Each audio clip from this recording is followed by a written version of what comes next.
నమస్తే, welcome to Abhinav Bharat. Telangana రాష్ట్రంలో మహిళలకు ఫ్రీ బస్సు పథకం కారణంగా కేటీఆర్ మంత్రి సీతక్క మధ్య వార్ కొనసాగుతుంది.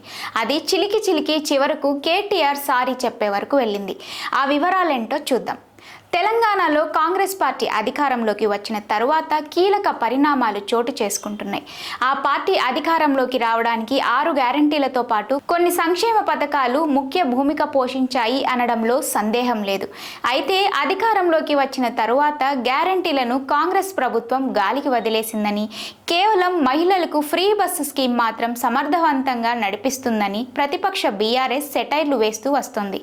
అంతేకాదు, గతంలో కంటే చాలా వరకు బస్సులను తగ్గించి నడుపుతున్నారని కూడా మొదటి నుంచి గులాబీ పార్టీ ఆరోపణలు చేస్తోంది.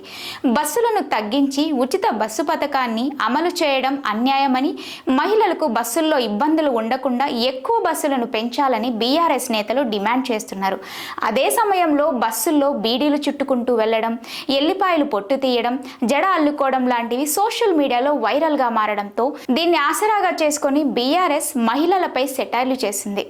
ఖాళీ సమయంలో మహిళలందరూ బస్సుల్లో ఉచితంగా ప్రయాణించి అందులోనే పనులు చేసుకుంటున్నారని ఆ పార్టీ ఆరోపణలు చేసింది.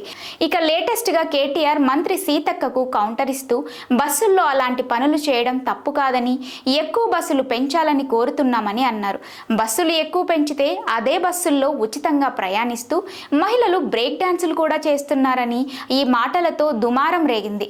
కేటీఆర్ మహిళను కించపరిచేలా మాట్లాడినందుకు వెంటనే రాష్ట్ర మహిళలకు క్షమాపణలు చెప్పాలని కాంగ్రెస్ పార్టీ డిమాండ్ చేసింది. అయితే ప్రభుత్వానికి ఎక్కువ గొడవ చేసే అవకాశం ఇవ్వకుండానే కేటీఆర్ తెలంగాణ మహిళలకు క్షమాపణలు చెప్పారు.